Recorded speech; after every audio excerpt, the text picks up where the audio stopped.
¿Qué tal amigos? Me presento, Julio César Flores. Soy ingeniero mecánico eléctrico, director de Potencia Consultores. Tengo 30 años de experiencia en la industria. Soy agente capacitador externo de la Secretaría de Trabajo y Previsión Social. Además, soy asesor externo de Protección Civil. Vamos a iniciar este curso, esperando sea de su agrado en esta modalidad virtual. Bienvenidos. Empezaremos con el curso de manejo, transporte y almacenamiento de sustancias químicas peligrosas, NOM 005 de la Secretaría de Trabajo y Previsión Social. Hoy vamos a hablar acerca de los materiales peligrosos. Se define como material peligroso a un sólido, líquido o gas que tiene la propiedad de causar daños a personas, bienes y al ambiente. Los materiales peligrosos los podemos encontrar en supermercados, como por ejemplo productos de limpieza, pinturas, aceites, baterías, etc. Bodegas de industrias químicas, como los insecticidas, combustibles, pegamentos, entre otros. Estaciones de servicio como gasolina, aceites y aditivos. Ferreterías, donde encontramos disolventes, grasas, pegamentos, pinturas, etc. Y en nuestros hogares podemos encontrarlos en artículos de limpieza, insecticidas, gas de uso doméstico, pilas, baterías, etc. Los materiales peligrosos tienen la característica de ser corrosivos, reactivos, inflamables, tóxicos y biológico-infecciosos y se agrupan en clases en función a su riesgo. Clase 1. Explosivos. Son materiales sólidos o líquidos que por reacción química pueden desprender gases a una temperatura, presión y velocidad tales que puedan ocasionar daños a su entorno. Ejemplos: dinamita, nitroglicerina, pólvora negra, entre otros. Clase 2. Gases. Son materiales que no tienen ni forma ni volumen propio, adoptando el de los recipientes que lo contienen. Esta clase tiene tres divisiones. División 2.1. Gases inflamables son aquellos que a 20 grados centígrados y a una presión de referencia de 101,3 kilopascales son inflamables, y también los que se encuentran en mezcla de proporción igual o inferior al 13% en volumen con el aire, o que tienen una gama de inflamabilidad con el aire de al menos el 12%, independientemente del límite inferior de inflamabilidad. Ejemplos: gas licuado de petróleo, metano y propano. División 2.2. Gases no inflamables no tóxicos. Gases que son asfixiantes, comburentes o que no pueden incluirse en ninguna otra división. Ejemplos: nitrógeno, dióxido de carbono, helio. División 2.3. Gases tóxicos. Son aquellos que representan toxicidad o corrosividad para los seres humanos hasta el punto que entrañan un riesgo para la salud o se presume que son tóxicos o corrosivos para los seres humanos porque representan una concentración letal media igual o inferior a 5.000 miligramos litro. Ejemplos: cloro, monóxido de carbono y amoníaco. Clase 3. Líquidos inflamables. Son los líquidos, mezclas de líquidos o líquidos que contienen sustancias sólidas en solución o suspensión, que desprenden vapores inflamables a una temperatura no superior a 60 grados centígrados en ensayos en crisol vaso cerrado o superior a 65,6 grados centígrados en ensayos en crisol vaso abierto, comúnmente conocido como su punto de inflamación. Ejemplos: combustibles, pintura, barnices, lacas, plaguicidas, etc. Clase 4. Sólidos inflamables. Son sustancias que presentan riesgo de combustión espontánea y sustancias que en contacto con el agua desprenden gases inflamables. Esta clase tiene tres divisiones. División 4.1. Sólidos inflamables. Sustancias sólidas que en las condiciones que se dan durante el transporte se inflaman con facilidad o pueden provocar o activar incendios por rozamiento. Sustancias que reaccionan espontáneamente, que pueden experimentar una reacción exotérmica intensa. Ejemplos: caucho, fósforo rojo. División 4.2. Sólidos que pueden experimentar combustión espontánea. Sustancias que pueden calentarse espontáneamente en las condiciones normales de manejo o al entrar en contacto con el aire pueden inflamarse.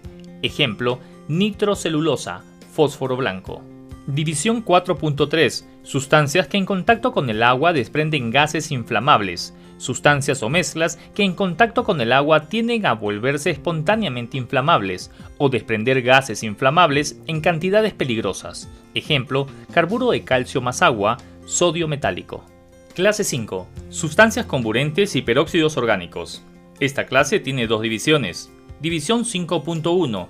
Sustancias comburentes. Sustancias que sin ser necesariamente combustibles por sí mismas pueden generalmente, liberando oxígeno, causar la combustión de otras materias o contribuir a ello. Ejemplo, nitratos en general, permanganato de potasio. División 5.2. Peróxidos orgánicos. Sustancias orgánicas que contienen la estructura bivalente oxígeno-oxígeno y pueden considerarse derivados de peróxido de hidrógeno, en el que uno o ambos átomos de hidrógeno han sido sustituidos por radicales orgánicos. Los peróxidos orgánicos son sustancias térmicamente inestables que pueden sufrir una descomposición exotérmica autoacelerada. Además, pueden ser susceptibles de experimentar una descomposición explosiva, arder rápidamente, ser sensibles a los choques o a la fricción, reaccionar peligrosamente con otras sustancias y producir lesiones en los ojos. Ejemplo, peróxido de benzoilo, peróxido de metilletilcetona. Clase 6. Sustancias tóxicas y sustancias infecciosas. División 6.1. Sustancias tóxicas, venenosas, sustancias que pueden causar la muerte o lesiones graves o pueden producir efectos perjudiciales para la salud del ser humano si se ingieren o inhalan o si se entran en contacto con la piel. Ejemplo, benceno y cianuro. División 6.2. Sustancias infecciosas. Sustancias respecto de las cuales se sabe o se cree fundamentalmente que contienen agentes patógenos. Los agentes patógenos se definen como microorganismos, tales como las bacterias, virus, parásitos y hongos, o microorganismos recombinados, híbridos o mutantes, respecto de los cuales se sabe o se cree fundamentalmente que causan enfermedades infecciosas en los animales o en los seres humanos. Ejemplo, residuos de fluidos humanos, medio de cultivo, agentes infecciosos, desechos hospitalarios. Clase 7. Materiales radioactivos. Sustancias que emiten espontáneamente radiaciones y cuya actividad específica es superior a 0,002 microcuries por gramo. Puede causar lesiones, pérdida de vida y daños o desperfectos en los materiales, equipos y edificios. Ejemplo, uranio, cobalto, compuestos yodados. Clase 8. Materiales corrosivos. Sustancias que por su acción química causan lesiones graves a los tejidos vivos con los que entran en contacto, o que si se produce un escape pueden causar daños de consideración o destrucción en las superficies con las que entra en contacto. Ejemplo, ácido sulfúrico, ácido nítrico. Clase 9. Sustancias y objetos peligrosos varios. Son aquellos que podrían constituir un riesgo al ser transportados o almacenados en una forma o cantidad determinada y no pueden ser incluidos en ninguna de las clases antes mencionadas. Dentro de este grupo se incluyen además las sustancias ambientalmente peligrosas y residuos peligrosos. Ejemplo, material contaminado con hidrocarburos.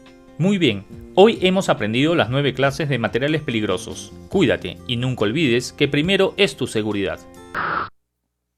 El contenido temático para esta norma la vamos a dividir en 6 unidades.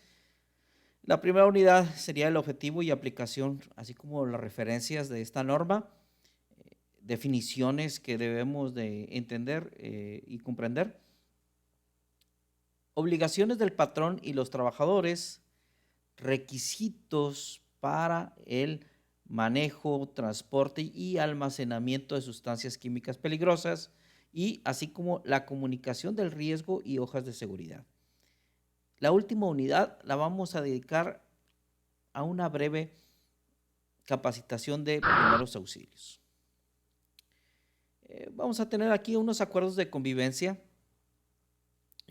Aquí prácticamente más que la puntualidad vamos a pedirles el respeto a los participantes e instructor para cualquier duda, pregunta que deseen hacer, por favor en el link que les voy a proporcionar a través de su página de YouTube y bueno, todo se refiere a expectativas y compromisos, ¿no? ¿Qué esperamos?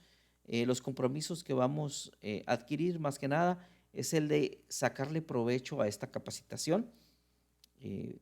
Prácticamente eso es lo que esperamos.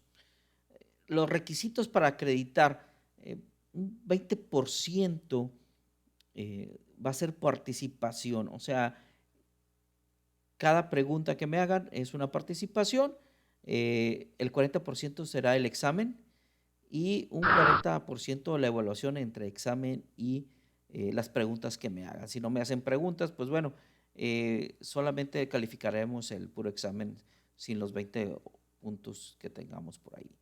En la unidad 1, objetivo y aplicación y referencias, sobre todo establece las condiciones de seguridad e higiene en el manejo, transporte y almacenamiento de sustancias químicas peligrosas.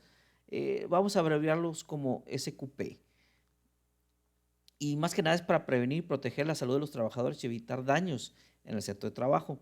Algunas normas de referencia es la NOM 04, que es LOTO, la NOM 010, que es con la que se hacen los estudios de riesgo de sustancias químicas peligrosas, la NOM 017 para evaluación del equipo de protección personal, la NOM 026 habla sobre los colores de seguridad y la aplicación, ¿no?, como en señales, y la NOM 018 es la comunicación con el nuevo sistema armonizado. Este sistema es de la ONU y obviamente la presente norma rige en todo el territorio nacional, aplica en todos los centros de trabajo donde se manejen, transporten o almacenen sustancias químicas peligrosas, SQP, es como lo vamos a abreviar. Estamos con la norma 005, esta norma es relativa a las condiciones de seguridad de los centros de trabajo para manejo, transporte y almacenamiento de sustancias químicas peligrosas. La principal norma de referencia que vamos a tener es la 10 y la 18. La 18 es el sistema de identificación y comunicación de peligros y riesgos por sustancias químicas peligrosas. Y la 10 son las condiciones de seguridad que se deben prevalecer donde se manejen, transporten o procesen o almacenen sustancias químicas capaces de generar contaminación en el medio ambiente laboral. Es decir, ahorita en cualquier empresa, en cualquier taller, en cualquier casa, se pueden procesar o almacenar sustancias químicas capaces de generar contaminación, ya sea en el medio ambiente o inclusive pudiera ser algo más grave, ¿no? Entonces, como por ejemplo el daño a personas o animales. Vamos a ver la unidad 2, lo que marca definiciones. ¿Qué es una sustancia química? Prácticamente todo es sustancias químicas, la podemos encontrar algunas procesadas y otras por naturaleza. Y al ser manejadas, transportadas o almacenadas, presentan la posibilidad de inflamabilidad, explosividad, toxicidad, reactividad o reactividad, corrosividad o acción biológica dañina y pueden afectar a la salud de las personas expuestas o causar daños a instalaciones y equipos.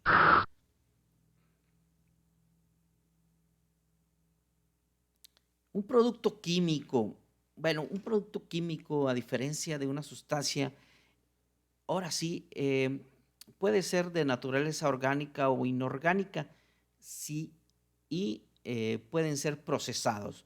Normalmente son productos, como su nombre lo dice, es algo producido. Las sustancias, sin embargo, las podemos encontrar. El petróleo es una sustancia, el agua es una sustancia, pero producto químico ya son productos que procesamos en alguna fábrica. Por ejemplo, el Almorol, por decirlo así, el Lysol, el gel antibacterial, el alcohol, el vino, la cerveza, y puede estar en varias presentaciones, ¿no? Puede ser líquido, gaseoso. Definiciones. Vamos a ver aquí lo que es riesgo y qué es peligro, ¿no? Riesgo lo vamos a dejar como la probabilidad de que ocurra un evento y sus consecuencias, y el peligro como la fuente del riesgo debido a una característica intrínseca de actividad, objeto o sustancia. Vamos a decirlo así. El riesgo es que un perro, ¿sí?, chihuahua, te pueda morder, ¿sí? Eso es un riesgo. Si vas pasando por un callejón donde el perro chihuahua está ahí presente, es un riesgo que te puede ladrar, bajo riesgo que te muerda. Pero vamos a suponer ahora que no es un chihuahua, ahora es un Doberman, ahora es un pastor alemán, un perro más grande, entonces ahí el riesgo de que te muerda es mayor, ¿no? Ahí ya es un peligro.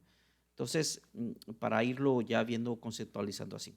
Vamos a tomar un ejemplo de lo que es la percepción de peligro y riesgo. Entonces el riesgo es la posibilidad de sufrir un daño. O sea, ¿es posible o no es posible? Sí, sí es posible que me ladre o que me muerda. Y el peligro es la fuente del riesgo, ¿no? Entonces el peligro ya va a depender del tamaño del perro, ¿no? O sea, si es chiquito o si es grandote, ¿no? Entonces, si es grande, pues el peligro es muy grande. Si es ese es la definición o cómo vamos a percibir el peligro. Obviamente aquí tenemos un cuadrante de cosas voluntarias e involuntarias, riesgos conocidos y riesgos desconocidos.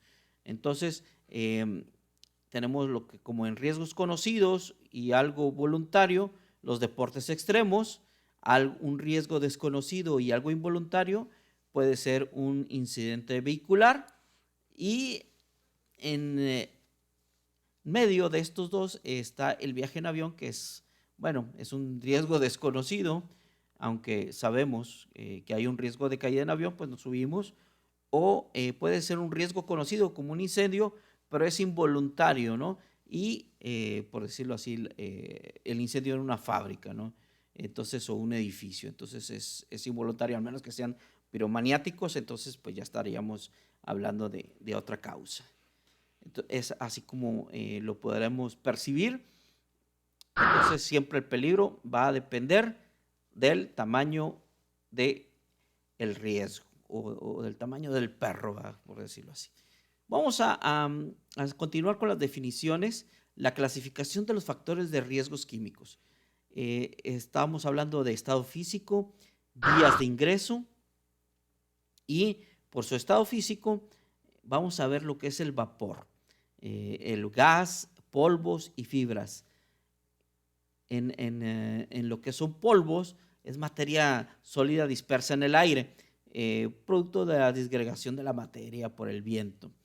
Fibras, partículas sólidas con longitud mayores a 5 micras y un diámetro menor o igual a 3 micras, una relación mayor de 3 a 1 en longitud y diámetro, para lo cual pues obviamente tanto polvos y aerosoles y vapores, vamos a tener que seleccionar obviamente filtros adecuados de acuerdo a la NOM 017 para cubrirnos de la inhalación de estos estados físicos de la materia o de partículas contaminantes. Humos, materia sólida en suspensión, a final de cuentas, ese es el humo, es una materia sólida. Por su vía de ingreso, vamos a tener por aquí lo que es la inhalación, la ingestión y la absorción. Por ejemplo, la inhalación es cuando respiramos, estamos inhalando, estamos respirando estas sustancias químicas. Ingestión, ya sea que sea voluntario o involuntario, o que estemos comiendo en un ambiente contaminado. Por sus características, puede ser corrosivas, reactivas, explosivas, tóxicas, inflamables, biológicas. Aquí vamos a ingresar un poquito con el tema de los pictogramas. Aquí vamos a ver lo que es alguna de las simbologías, símbolos, así se le conocen, para lo que más adelante vamos a ver como pictogramas de la NOM 018. Continuando con las definiciones, sustancias combustibles son aquellas que en estado sólido o líquido tienen un punto de inflamación mayor a 37.8 grados centígrados. Prácticamente aquí en Monterrey, a temperatura ambiente, ya se están inflamando estas sustancias combustibles, sustancias corrosivas y sustancias reactivas son aquellas que presentan susceptibilidad para liberar energía estando en contacto con agua, otras soluciones, liberando vapor, humo, etc. Esas son las sustancias reactivas corrosivas. Algunas de estas sustancias pueden ser los ácidos, pueden ser algunas bases alcalinas también, y recordemos que nuestro cuerpo tiene un pH medio de 7 y bueno, cualquier pH arriba o por debajo nos puede causar algún daño. Sustancias reactivas pueden ser ionizantes, corpusculares como los rayos beta, gamma, protones, neutrones, electromagnéticas, rayos gamma y rayos X. Los podemos encontrar prácticamente en laboratorios o en hospitales, prácticamente es donde encontramos este tipo de sustancias, ¿no? Sustancias explosivas, aquellas que en estado sólido, líquido, gaseoso, ya sea por temperatura o presión, reaccionan repetidamente generando altas temperaturas y presiones. Son capaces de provocar una liberación rápida de energía, dando origen a explosiones. Esta fuente de energía puede ser una reacción química, una liberación de energía mecánica, por ejemplo, la explosión de una caldera, y está también lo que son las sustancias tóxicas, aquellas que en estado sólido, líquido o gaseoso, que pueden causar trastornos estructurales o funcionales que provocan daños a la salud o a la muerte si son absorbidas, aún en cantidades relativamente pequeñas por el trabajador, ¿no? Una vez que las absorbe, ya sea por la piel, ya sea por la inhalación o ya sea por ingestión. Definiciones: sustancias inflamables, aquellas que en estado sólido, líquido o gaseoso, con un punto de inflamación menor o igual a 37.8 grados, prenden fácilmente y se queman rápidamente, generalmente de forma violenta tras ser encendidas. Y sustancias irritantes, aquellas que en estado líquido o gaseoso causan un efecto inflamatorio reversible en el tejido vivo por acción química en el sitio de contacto. Produce inflamación, entra en contacto con la piel, las mucosas u otro tejido interno. ¿Qué son las mucosas? Pues la nariz, la garganta. Los factores, ¿no? Que pueden ocurrir, pues es prácticamente por contacto. Efectos de la salud: está el oral, ingesta de alimentos, dérmica, penetración de la sustancia a través de la piel, y respiratoria a través de la inhalación de aerosoles y microgotas que se encuentren suspendidas en el medio ambiente. Efectos en la salud: podemos tener efectos irritantes, asfixiantes, hepatológicos, como es el daño al hígado, nefrotóxicos, daño al riñón, neurotóxicos y anestésicos, hematoyopéyicos a través de la sangre o médula ósea, teratógenos que provocan malformaciones congénitas, mutágenos, cambios de nivel celular, ADN, etcétera, y cancerígenos que provocan diversos tipos de cáncer. Estos son los principales efectos a la salud que pudiéramos tener al contacto de las sustancias químicas. Y al decir contacto, puede ser a través de la piel, a través de la inhalación o a través de la ingesta o de manera oral cuando estamos comiendo en lugares que están contaminados, o simplemente el típico que me muerdo yo los guantes o muerdo las herramientas, ¿no? Por decirlo así. Ejemplos: por ejemplo, en la piel se absorben al llegar al cerebro dermatitis por contacto, en la médula ósea producen leucemia, en el hígado enfermedades hepáticas, y puede ser por inhalación, también bronquitis químicas, puede ser a través de las mucosas, nos va a causar rinitis, faringitis, alergias, ¿sí? También son provocadas por, obviamente, estas sustancias químicas. Algunas otras nos van a provocar malformaciones congénitas, ¿no? Y ya es a la segunda generación directamente. Algunas afecciones dérmicas, esto ya es directamente cuando estamos en contacto con las sustancias químicas, inclusive desde una reacción a la piel hasta la muerte, ¿no? Esto es lo que puede provocar. Efectos cancerígenos: hay efectos que son un proceso que se llama xenobiótico y metabolito activo. Este es un metabolismo en el cual obviamente hasta cierto punto el cuerpo tiene una reparación y lo cual supone que es algo normal al contacto con el medio ambiente. Sin embargo, hay una límite que luego ya puede provocar daños al DNA y puede inclusive llegar a la muerte celular.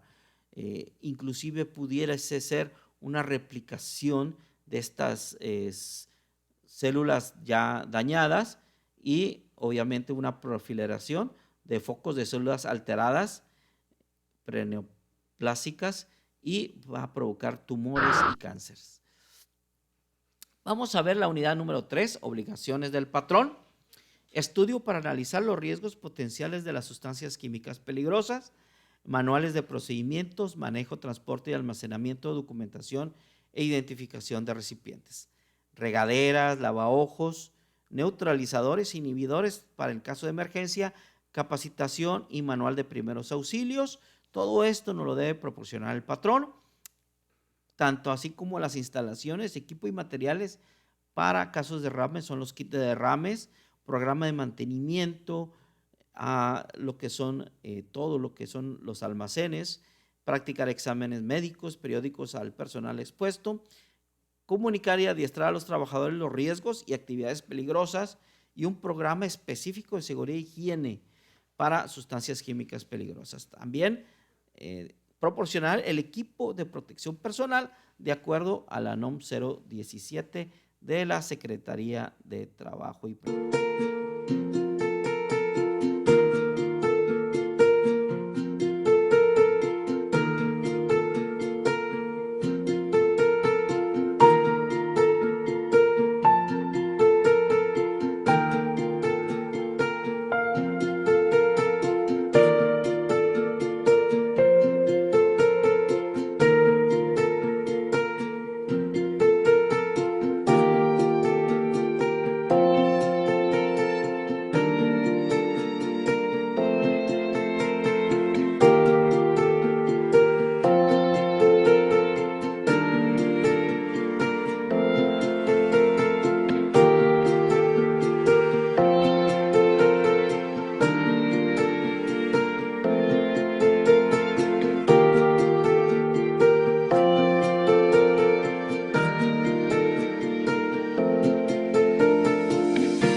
Seguimos con la unidad de 3, obligaciones del trabajador, cumplir con las medidas de seguridad establecidas por el patrón, participar en la capacitación y adiestramiento, cumplir con las instrucciones de uso y mantenimiento del equipo de protección personal, participar en las brigadas de respuesta de emergencia, someterse a los exámenes médicos que correspondan según la actividad que desempeñen y lo que el patrón indique. Estas son las obligaciones, ¿no?, del trabajador, se vuelven también responsabilidades por parte de la empresa que va a prestar algún servicio y que cuente con los exámenes médicos y que cuenten con la capacitación, ¿no? Prácticamente que es parte por lo cual están aquí ustedes tomando este curso de sustancias químicas de la NOM 005 y la intención es prácticamente que cumplamos con este requisito. Otros requisitos administrativos, esto ya, vaya, se va volviendo lo que es el permiso de trabajo. El estudio para analizar el riesgo potencial debe realizarse tomando en consideración lo siguiente: las características de los procesos de trabajo, las propiedades físicas, químicas y toxicológicas de las sustancias químicas peligrosas, el grado y tipo de riesgo de las sustancias conforme a lo establecido en la NOM 018 y las actividades peligrosas y los trabajos en espacios confinados, las zonas de riesgo del centro de trabajo y el número de trabajadores que serán expuestos en cada zona, ya sea por área, por departamento. Por ejemplo, no es lo mismo los de mantenimiento que los del almacén, porque están a diferente frecuencia y en diferentes zonas de riesgo. Los requisitos administrativos para el procedimiento de autorización de realizar actividades peligrosas, dígase soldadura, dígase espacios confinados, dígase manipulación de sustancias químicas propiamente en otras bases, pinturas, además de hacer mezclas. Se debe elaborar un documento que contenga la descripción de la actividad, nombre del trabajador que va a efectuar la actividad, el lugar, hora y fecha, equipo de protección personal, el responsable de autorización, responsable del área donde se realizará la actividad y el vigía que estará responsable de esta actividad cuidando al trabajador. Nombre y firma del enterado del responsable de mantenimiento y anexar el procedimiento seguro para realizar la actividad. Como verán, no es muy apartado a lo que normalmente utilizamos en los permisos de trabajo para actividades de alto riesgo. Requisitos: tener un programa específico de seguridad e higiene. Este programa debe contener lo siguiente: las hojas de datos de seguridad, ¿de qué? Pues de las sustancias químicas peligrosas que almacenemos, transportamos o manipulemos o manejemos. Los procedimientos de limpieza y orden, las cantidades máximas de las sustancias que se pueden tener en cada área, el tipo de equipo de protección personal específico al riesgo, el procedimiento de limpieza, desinfección, neutralización y ropa y EPP, la prohibición de ingerir alimentos y bebidas en el área de trabajo, el plan de emergencia, la prohibición de fumar y utilizar flama abierta en las áreas de riesgo. Prácticamente dentro de una planta está prohibido fumar porque ya es un área de riesgo, una planta química o una planta de procesamiento donde se manejen químicos. Los procedimientos seguros para realizar las actividades peligrosas y trabajos en alto riesgo.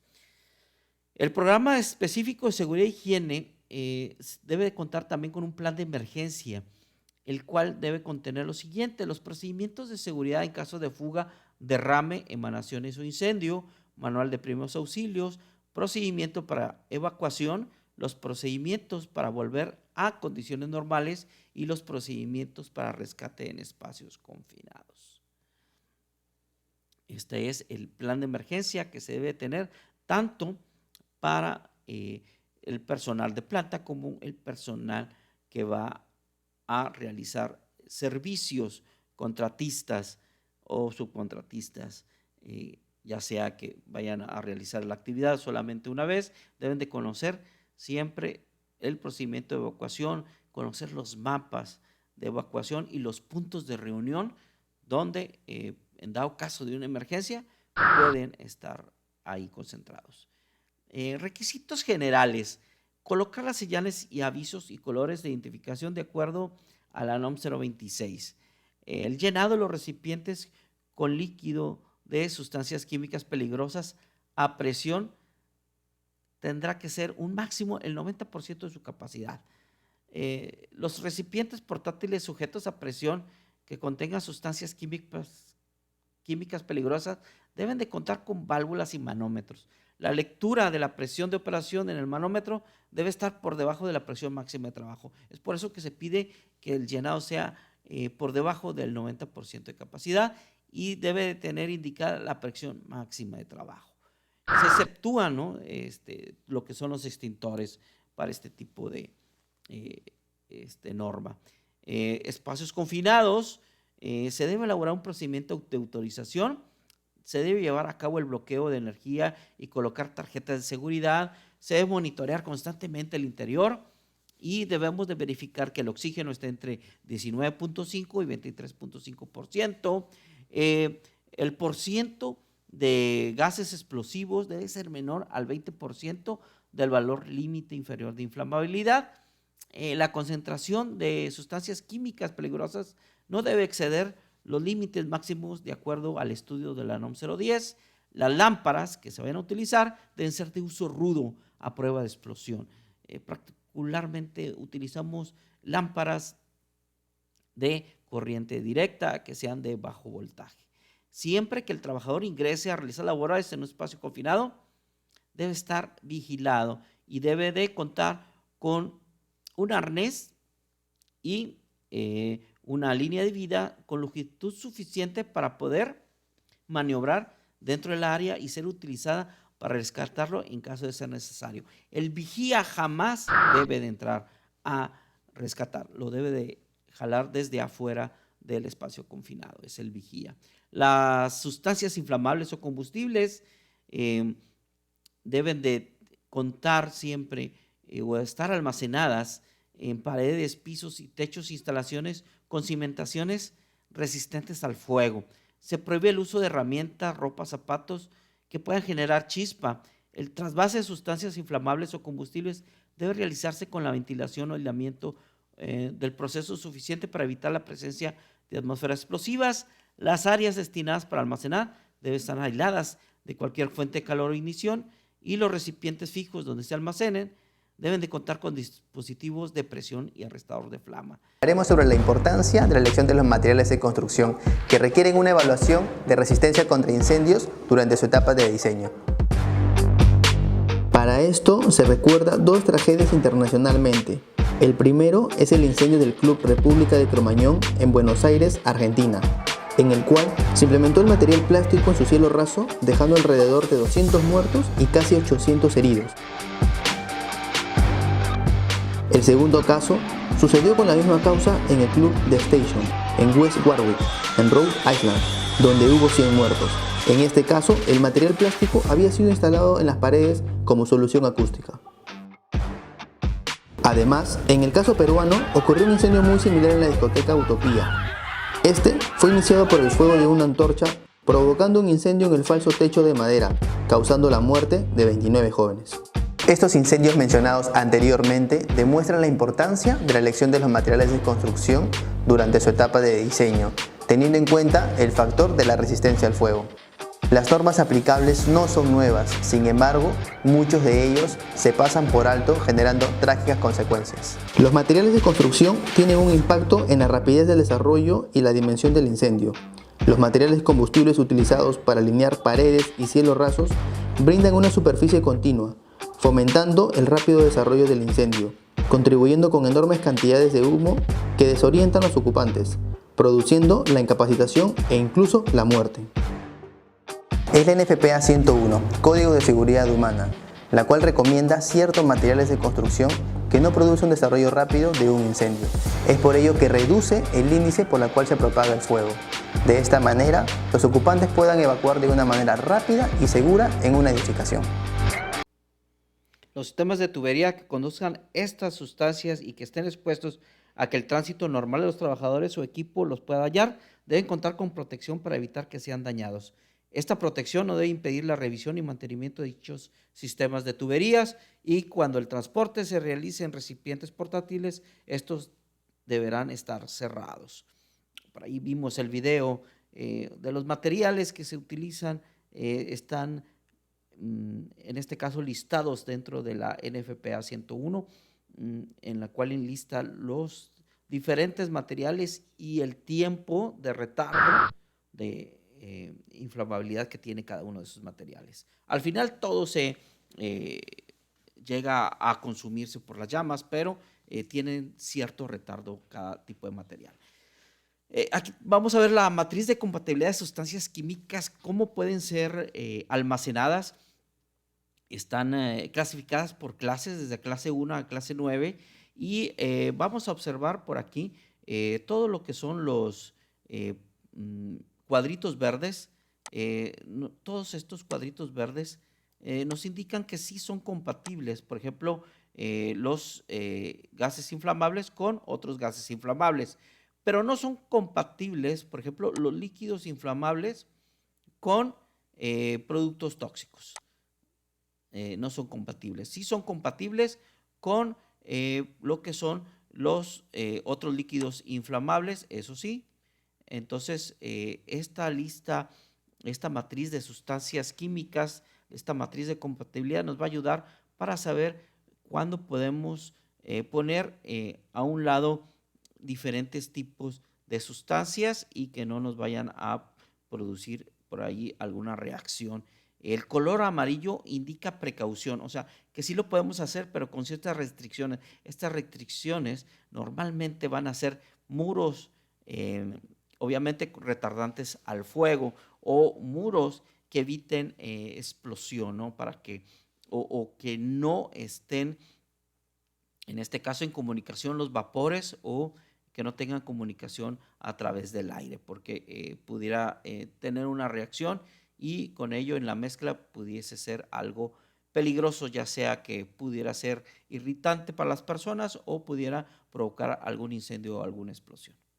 Esta matriz de compatibilidad de sustancias químicas la pueden encontrar. Les voy a dejar aquí un link también para que ustedes lo puedan observar más adecuadamente. Hay otros tipos de matrices más específicas donde ya nos mencionan los tipos de sustancias químicas, ¿no? Entonces, pinturas con aerosoles, más específicas, ¿no? Pero esta matriz es prácticamente de rápido, por decir, ubicación de los diferentes tipos de incompatibilidades. La comunicación de riesgo y hojas de seguridad lo vamos a ver ya aquí ahorita en la unidad número 5. Como trabajador en la industria o en cualquier otra empresa, es importante conocer las señales básicas de seguridad, ¿no? Entonces, tenemos las señales de seguridad donde vamos a tener como rojo, el significado va a ser paro o prohibición, o material y equipo para combatir incendios. Indicaciones y precisiones, señalamientos, ubicación y localización. En amarillo, advertencia de peligro, delimitación del área, advertencia de peligro. Verde, condición segura o comunicación. Y azul siempre nos va a referir a alguna obligación. Ahorita vamos a ver algunos ejemplos para que nos quede más claro sobre lo que significan estos colores como señales de seguridad en las diferentes indicaciones, ¿no? que vamos a tener por ahí. Todo esto va a ir de la mano con la NOM 018 y las hojas de seguridad, que prácticamente es lo que nos pide la NOM 018, que esté clasificado, que esté identificado y que se comunique a través de pictogramas que prácticamente ahorita los veremos uno por uno para que ustedes vayan irse acostumbrando a este tipo de señalizaciones. Normalmente, por ejemplo, lo que son en amarillo, delimitamos o hacemos todo lo que es límites o áreas restringidas, ¿no? Lo que son pasillos, o para indicar la presencia de material también radiactivo, también lo tenemos, ¿no? fondo amarillo con el símbolo de las 3 aspas negras. Por ejemplo, lo que es el color verde, identificación de tuberías que contienen fluidos de bajo riesgo. Normalmente vamos a señalizar lo que son los fluidos como el agua, como algunos gases inertes que no producen explosión, y señalamientos para indicar salidas de emergencia. Entonces, también vamos a ubicarnos con formas geométricas. La forma geométrica, un círculo tachado y de color rojo va a significar prohibición, de color azul obligación, un triángulo con marco negro y fondo amarillo nos va a indicar precaución, y cuadros en color verde nos van a indicar información. Proporciona información para casos de emergencia. Por ejemplo, este es las señales que tenemos de prohibición. Como verán, todos son marco rojo, todos los círculos marco rojo, nos prohíben ingresar, nos prohíben realizar alguna actividad o nos prohíben realizar acciones inseguras. Entonces, esta es la señal de prohibición. Siempre que veamos una señal de prohibición, es prácticamente obligatorio, ¿sí? No puede ser algo informativo, simple y sencillamente se prohíbe, y por lo tanto, si yo hago alguna acción y que está prohibida, me pueden, ¿sí?, sacar de la planta. Señales de obligación, obligatorio, ponerse el equipo de protección personal. Normalmente así lo vamos a señalizar. Obligaciones de color azul, fondo azul, y pictogramas o señalizaciones en color blanco, ¿no? Por ejemplo, el uso de guantes aislantes, mantener sujetados los cilindros con alguna cadena, utilizar tapabocas, cubrebocas, fascias. Señales de precaución siempre los vamos a tener en fondo amarillo y marcos negros. Por ejemplo, precaución, alto voltaje, solventes, montacargas, materia inflamable, peligro, maquinaria en operación, área resbalosa, cuidado con las manos, vapores tóxicos. Estas son señales de precaución y nos indican un posible peligro, un posible riesgo.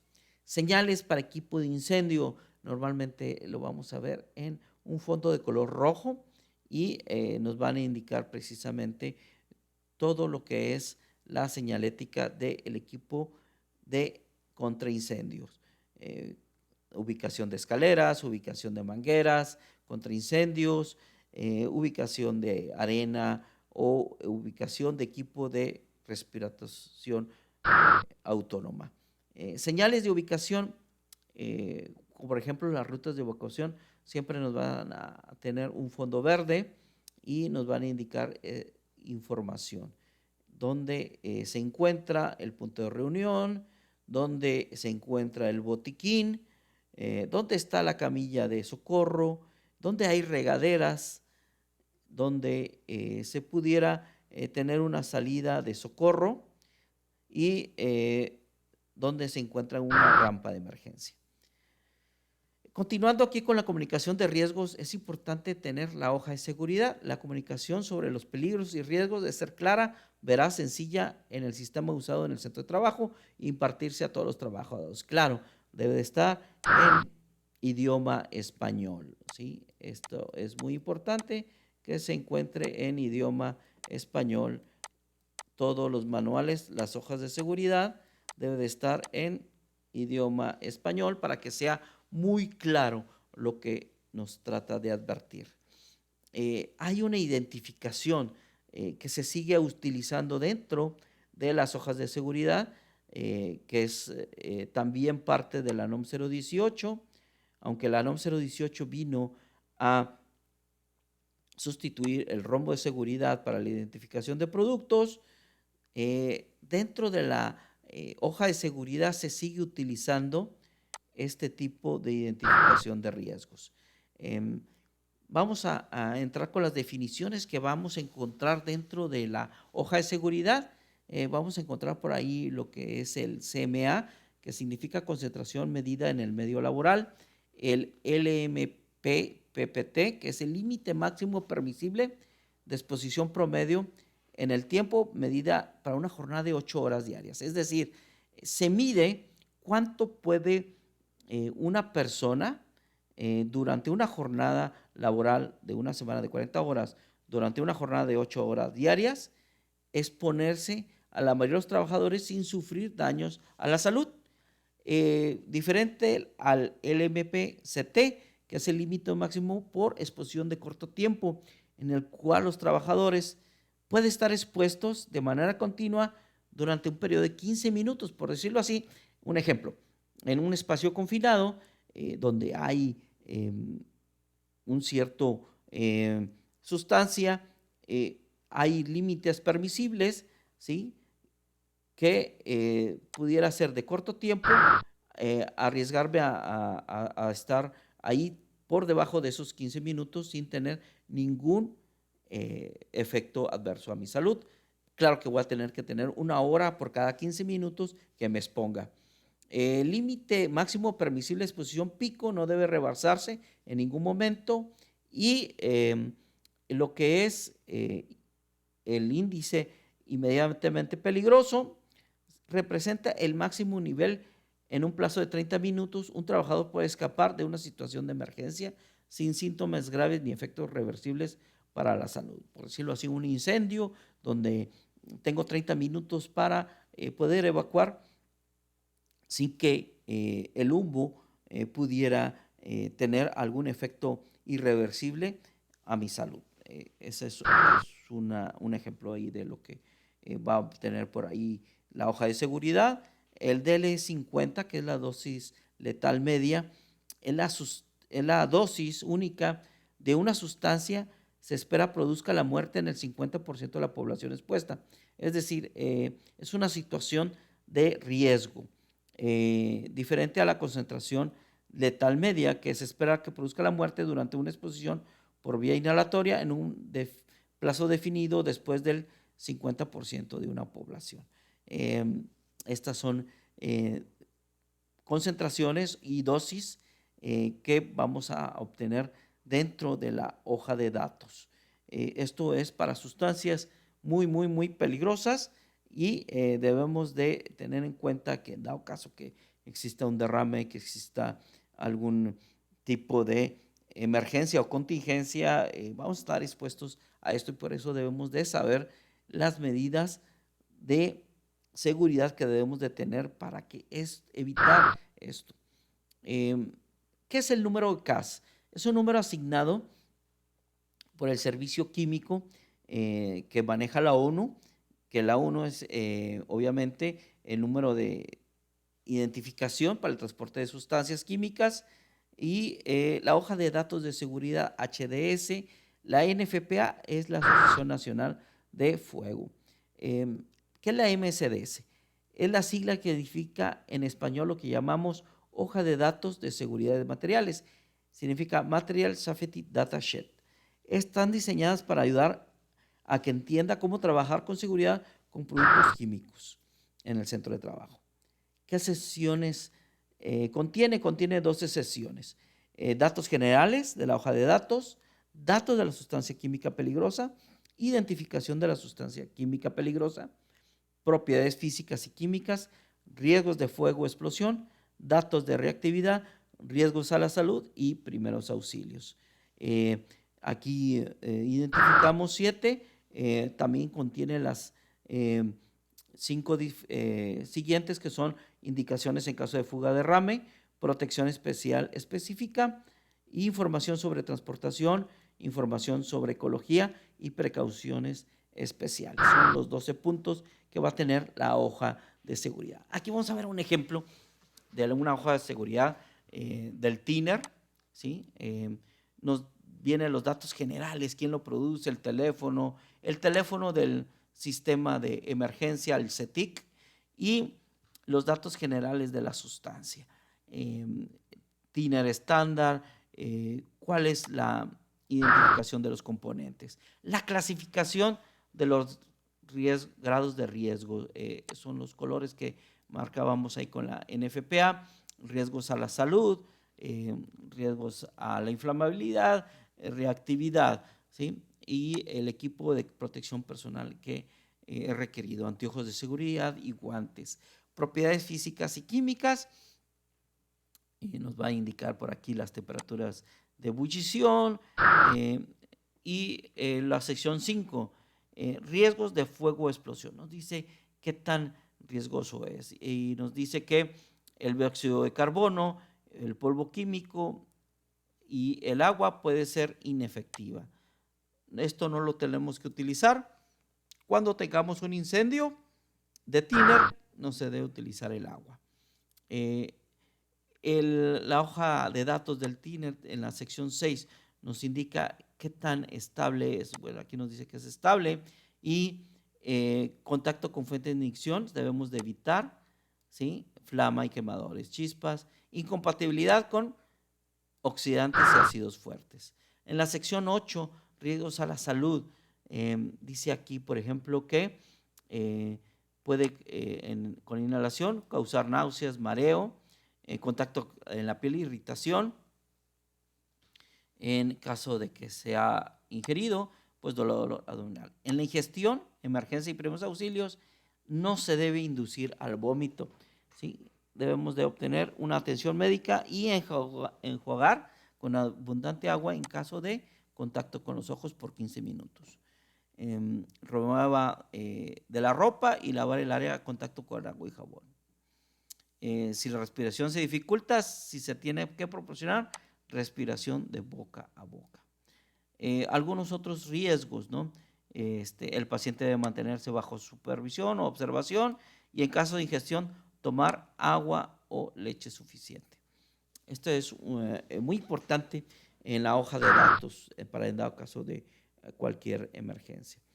Indicación: en el caso de fuga o derrame, utilice material absorbente, ¿no? Por ahí vimos un video en el cual nos presentó los diferentes tipos de productos para, en caso de algún derrame, se puedan absorber y no dañar el medio ambiente. La sección 10 es información sobre la transportación. Aquí nos indica que cumple con la norma NOM 02 de la Secretaría de Comunicaciones y Transportes, y está considerada como un líquido inflamable. De acuerdo a la Secretaría de Comunicaciones y Transportes, es un líquido inflamable. La clasificación de sustancias según la ONU, prácticamente tenemos 9 pictogramas. Sin embargo, se mezclan, ya sea con diferentes colores, para indicar diferentes tipos o clasificaciones de los diferentes estados de las sustancias químicas peligrosas, ¿no? Vamos a encontrar por aquí que es veneno. En algunos otros puntos vamos a encontrar que este símbolo significa toxicidad. Aquí vamos a ver este punto de corrosivo. Este símbolo de inflamabilidad lo vamos a ver en diferentes presentaciones, ya sea que sea líquido o gas o algún tipo de sustancia inflamable, ¿no? Dependiendo el estado, nos va a combinar el rombito de seguridad, el pictograma. Los pictogramas ahora tienen 2 palabras de aviso, que es peligro y atención, indicación de peligros e indicaciones de precaución. Y la OSHA mantiene el enfoque en el hoja de datos actual, que permite a los empleadores utilizar en su lugar de trabajo sistemas de etiquetado específicos, siempre que proporcionen la información requerida y se aseguren que la información es consistente con las nuevas clasificaciones. Sin embargo, el sistema de etiqueta de trabajo debe mantenerse actualizado, publicado en lugar prominente, obviamente en idioma español. Algunos de los pictogramas, ¿no? Veíamos ahí que prácticamente nos manejaba como toxicidad. Puede ser aguda, o puede ser grave, puede ser crónica. Cuando es aguda, normalmente decimos que es veneno. Inflamabilidad va a depender que si es gas, que si es líquido, que si es sólido, ¿sí? Son los diferentes estados de la materia en la que se puede presentar la inflamabilidad. Recipientes. Bueno, aquí tenemos prácticamente los 9 y de los cuales ya se empiezan a dividir, ¿no? Entonces, este símbolo siempre nos va a indicar daño al medio ambiente, explosión, inflamable, oxidante, presión, corrosivo, tóxico, irritante, peligroso y peligroso, mutágeno y cancerígeno. Haz de cuenta que estos son los Tigres, estos son los Rayados y este es el América, ¿no? Para que los ubiquen mejor. Unidad número 6, primeros auxilios, guía de referencia botiquín de primeros auxilios. El botiquín es el conjunto de materiales, equipo y medicamentos que se utilizan para aplicar los primeros auxilios a una persona que ha sufrido un accidente o una enfermedad repentina. Tipos de botiquín. El tipo de botiquín será de acuerdo al tipo de actividad que se vaya a desarrollar o al sitio en el que se encuentra. Entonces, ¿qué es la definición de primeros auxilios? Es la atención inmediata y temporal, obviamente, la primer respondiente, ¿no? ¿Quiénes van a ser los primeros respondientes? Los compañeros normalmente que no son especialistas en primeros auxilios, sin embargo, contienen algún tipo de capacitación. La importancia es que salva vidas, reduce el sufrimiento. Vamos a tener una evaluación primaria. Primero, determinar en qué sentido de conciencia se encuentra y cuáles son sus signos vitales. Ver, oír y sentir, ayudar a determinar si está consciente o semi-inconsciente. Entonces, primero tenemos que abrir las vías aéreas de la persona, buscar la respiración, si está respirando o no está respirando, y controlar la circulación, en este caso, verificar si existe pulso.